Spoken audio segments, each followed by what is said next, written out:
عقیدہ ختم نبوت کو یوں سمجھ لیجئے جیسے اللہ ایک ہے، اس کے مقابلے میں کوئی دعویٰ کر سکتا ہے کہ اللہ ہے؟ نہیں۔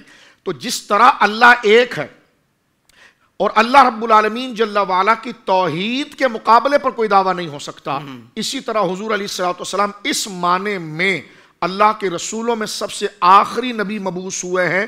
آپ کے بعد کسی نبوت میں آپ کو شریک کرنا اور اس جدید شخص کو کہنا کہ یہ نبی ہے، تو یہ اسی طرح کا انکار ہوگا جیسے اللہ کی توحید کا انکار۔ اس کو اس انداز میں سمجھ لیجئے، جیسے اللہ کا ایک ہونا ہے اسی طرح حضور کا آخری ہونا ہے، یعنی اللہ کا ایک ہونا جیسا عقیدہ رکھنا ہم پر۔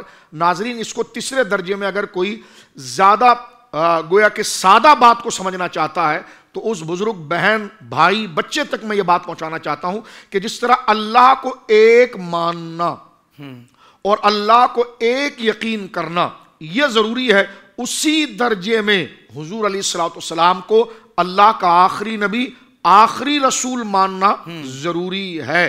کہیں گے جناب اتنا بڑا دعویٰ؟ میں نے کہا ہاں۔ آپ مجھے بتائیے کہ اللہ کا ایک ہونا آپ کو کہاں سے پتا چلا؟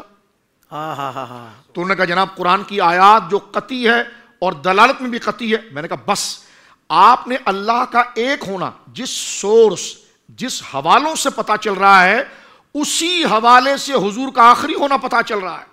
تو جس طرح اللہ کے، اب اس سے بڑا جملہ سمجھانے کے لیے کہا جائے کہ جیسے اللہ کا ایک ہونا اسی طرح حضور سید عالم علیہ السلام کا رسولوں میں آخر ہونا ہے، کیونکہ جس ذریعے سے ہمیں اللہ کا ایک ہونا پتا چل رہا ہے اسی سورس، ویسے ہی دلائل، اسی ویسی پختگی، ویسے ہی بلندی، ویسے ہی سچائی سے حضور علیہ السلام کا آخری نبی ہونا پتا چل رہا ہے۔ تو یہ عقیدہ ختم نبوت ہے۔ واہ واہ واہ، سبحان اللہ۔